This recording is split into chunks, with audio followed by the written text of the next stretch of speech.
संवाद चर्चा के माध्यम से आज हम गांधी और उनके भाषा संबंधी विचारों और प्रयोगों पर चर्चा करेंगे। उनके माध्यम से बहुत पहले ही यह जान लिया था कि भारत में भाषा संबंधी लड़ाई बहुत आसान नहीं होने वाली है।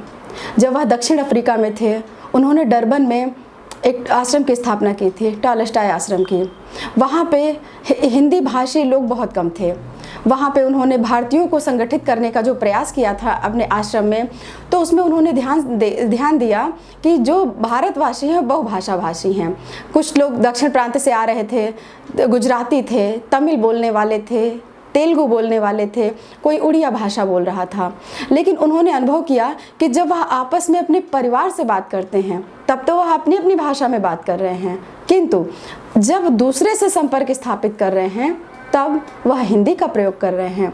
इससे उन्हें यह एक ज़मीन तैयार हुई उनके मन में कि जब वो भारतीय परिप्रेक्ष्य में भारतीयों को संगठित करना कठिन कार्य तो होगा ही, लेकिन इसे एक सूत्र में पिरोने के लिए एक नियमबद्ध कार्य करने की आवश्यकता है, जिसे क्रमबद्ध रूप से संयोजित किया जा सके। इसके साथ ही उनको और कई प्रकार के अनुभव हुए। जैसा कि हम जानते हैं हिंदी किस प्रकार भारत से निकल के आगे बढ़ी, तो ये इसका प्रारंभ होता है दास प्रथा की समाप्ति से। 1870 में जब दास प्रथा की समाप्ति की घोषणा होती है, तो जो अफ्रीकी देश थे उनके पास बहुत नुकसान हुआ। उनको व्यापार में उनकी फसलें नष्ट होने लगी, क्योंकि दास प्रथा समाप्त होने से मजदूरों का अकाल पड़ गया। अफ्रीकी देश थे और चूँकि भारत उस समय इंग्लैंड का ब्रिटिश का उपनिवेश था, तो भारतीयों को मजदूर बनाकर ले जाने के लिए एक प्रथा प्रारंभ की गई, जिसे हमारे यहाँ गिरमिटिया प्रथा नाम दिया गया। चूँकि गिरमिटिया प्रथा का नाम प्रारंभ तो हुआ एग्रीमेंट से, चूँकि हम हिंदी भाषी अंग्रेजी का उच्चारण बहुत बेहतर नहीं कर पाते थे, इसलिए उसे एग्रीमेंट ना कहकर हमने गिरमिटिया संबोधन दिया।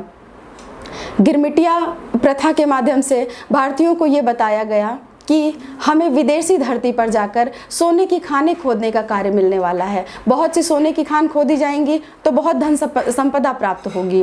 भारतीय जो कि अपनी आर्थिक व्यवस्था से लाचार थे, उन्होंने इससे बहुत ज़्यादा प्रभावित होकर विदेश जाना तय किया। तब उनको जहाज़ों में भर भर कर, इसके आंकड़े बहुत ही कष्टप्रद हैं।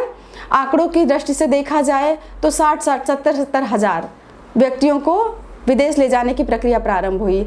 ये तो यद्यपि एक बहुत कष्टप्रद, पूरा इसका इतिहास ही बहुत कष्टप्रद है, जो जिनकी यातना का अनुभव करना भी अपने आप में बहुत मुश्किल है। इस तरह से जो भारतीय मजदूरी करने के लिए विदेश ले जाए गए, Mauritius, Fiji, Suriname, Trinidad Tobago, दक्षिण अफ्रीका के गयाना प्रांत आदि थे, वहाँ जो भारतीयों के पहुँचने का सिलसिला शुरू हुआ। तो यद्यपि चूँकि भारतीय जहाँ भी जाते हैं, कहा जाता है वो अपनी जड़ें जमा लेते हैं। वो कहीं भी गए वो अपनी भाषा और संस्कृति को साथ लेकर गए, और संस्कृति और भाषा का बीज उन्होंने वहीं पर रोप दिया। आज हम देखते हैं ये जितने भी गिरमिटिया देश हैं, सभी जगह मूल भारतीयों का एक विशाल वृक्ष तैयार हो चुका है। उसकी शाखाएं पनप रही हैं, फैल रही हैं, फूल रही हैं। अब बात आती है गांधी जी की। गांधी जी दक्षिण अफ्रीका में थे। दक्षिण अफ्रीका में उन्होंने देखा कि इस गिरमिटिया प्रथा से यद्यपि भाषा पहुंची विदेशों तक, लेकिन जो अमानवीय व्यवहार उनके साथ किया गया, इसकी कल्पना भी गांधी जी को असहनीय थी। उन्होंने तत्काल भारत आकर इस पर सबसे पहले रोक लगाने का प्रयास किया, और यह एक लंबा इतिहास है कि उनके प्रयासों से 1917 में ये गिरमिटिया प्रथा समाप्त कर दी गई। यह विषय अपने आप में बहुत वृहत है। बात यहाँ पे गांधी और उनके भाषा संबंधी विचारों की हो रही है। फिर गांधी जी चूँकि यद्यपि वो जान रहे थे कि हिंदी ने अपने पांव विदेशों में जमा लिए हैं, लेकिन भारतीय चूँकि उस समय परतंत्र भारत में व्यक्तियों को संगठित करना बहुत ही मुश्किल था, और ऐसे समय में जबकि अंग्रेजों की फूट डालो और राज करो की नीति कार्य कर रही थी, ऐसे में भाषा के आधार पर लोगों को संगठित करना बहुत आसान नहीं था। उन्होंने देखा कि व्यक्ति भाषा के प्रति कट्टर है। तमिल प्रांत वालों के लिए अपनी भाषा के अपने प्रश्न हैं, महाराष्ट्र में अपने भाषा के अपने प्रश्न हैं। इसी कारण दूरदर्शिता का परिचय देते हुए उन्होंने दक्षिण प्रांत में जाकर राष्ट्रभाषा समिति की स्थापना की। यद्यपि या इसमें भी उन्होंने थोड़ा सा एक प्रयोग किया, कूटनीति का कार्य किया। उन्होंने एक त्रिभाषा सूत्र दिया। त्रिभाषा सूत्र के अंतर्गत उन्होंने कहा कि हमें ऐसा फॉर्मूला तैयार करना चाहिए जिसमें प्रत्येक बालक को अपनी मातृभाषा का ज्ञान होना चाहिए, एक विदेशी भाषा का ज्ञान होना चाहिए। वह विदेशी भाषा कोई भी हो सकती है, अंग्रेजी, फ्रेंच, जर्मन, रसियन, मुख्यतः उनका मतलब अंग्रेजी से ही था। तीसरी भाषा हिंदी होनी चाहिए। इन 3 भाषाओं का ज्ञान होने से रोजगार के अवसर तो खुलेंगे ही, आत्मविश्वास में वृद्धि होगी और साथ ही हिंदी का अध्ययन होने से, ज्ञान होने से राष्ट्र को एक सूत्र में बांधने में भी मदद मिलेगी। यह प्रयोग उन्होंने ऐसा नहीं था कि अन्य भारतीयों के साथ ही किया हो। आप देखेंगे कि गांधी जी स्वयं गुजरात से थे। उनकी मातृभाषा गुजराती थी, लेकिन फिर भी भाषा के प्रति उनके लिए कहीं दुराग्रह नहीं था। उन्होंने कभी गुजराती की पक्षधरता नहीं की। यह कौन भूल सकता है कि जब 1916 में बनारस हिंदू विश्वविद्यालय की आधारशिला रखी जा रही थी और मंच से सारा संचालन अंग्रेजी में किया गया था और गांधी जी को जो बुलाया गया था वह बहुत नाराज़ हुए थे। उन्होंने अंग्रेजी में वक्तव्य देने से मना कर दिया था। वहीं पर उन्होंने यह बात अत्यंत दुख के साथ यह बात कही थी कि कितने खेद की बात है, हम स्वराज की बात विदेशी भाषा में करते हैं। यहीं से पता चलता है कि वह भाषा के प्रति कितने सतर्क थे। अपनी पुस्तक सत्य के प्रयोग में उन्होंने एक घटना का उल्लेख किया है कि जब टॉलस्टॉय आश्रम में वो अन्य भारतीय बच्चों के साथ प्रयोग कर रहे थे उनको ज्ञान देने का, चूँकि गांधी जी का यह हमेशा से दुराग्रह रहा था कि भारतीय संस्कार हमारे भीतर होने चाहिए, चाहे हम किसी भी धरती पर पहुंच जाएं।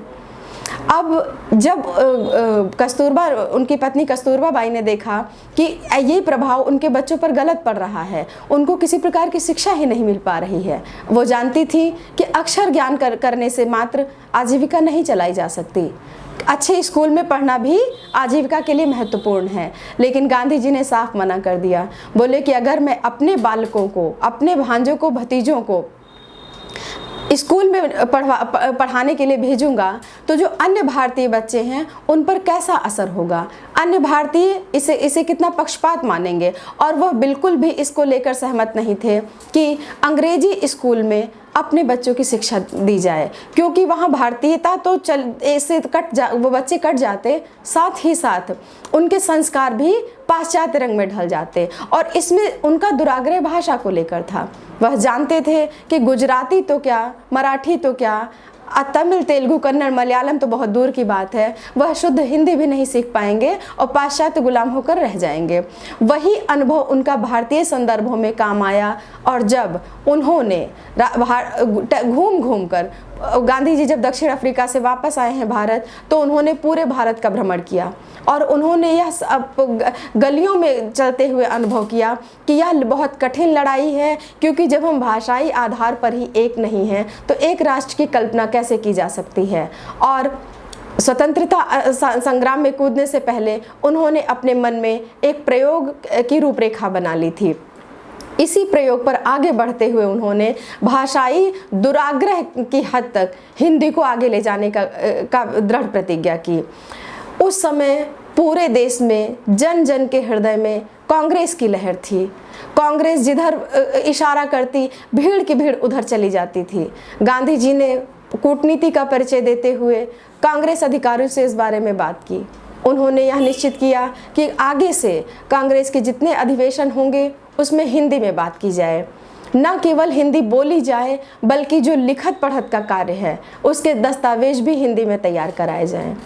यद्यपि इसका बहुत विरोध हुआ और कांग्रेस के जो बड़े अधिकारी उस समय थे वह गांधी की इस बात से सहमत नहीं थे, क्योंकि उन्हें ब्रिटिश सरकार से भी अंदरूनी स्तर पर एक मदद की उम्मीद रहती थी, लेकिन गांधी जी दृढ़ निश्चय करके इस बात को ठान चुके थे कि अगर हमें स्वतंत्रता प्राप्त करनी है तो भाषा के लिए हमें एक नीति तय करनी होगी और हमें एक ऐसी पीढ़ी बनानी होगी जो भाषा के आधार पर संगठित हो और पूरे देश में एक आंदोलन चला सके।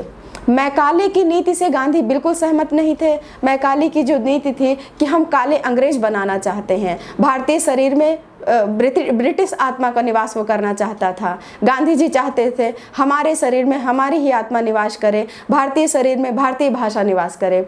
इस कारण उनका आग्रह भाषा को लेकर निश्चित था कि हमें हिंदी का प्रयोग करना है और हिंदी को ही राष्ट्रभाषा के स्तर पर आगे बढ़ाना है।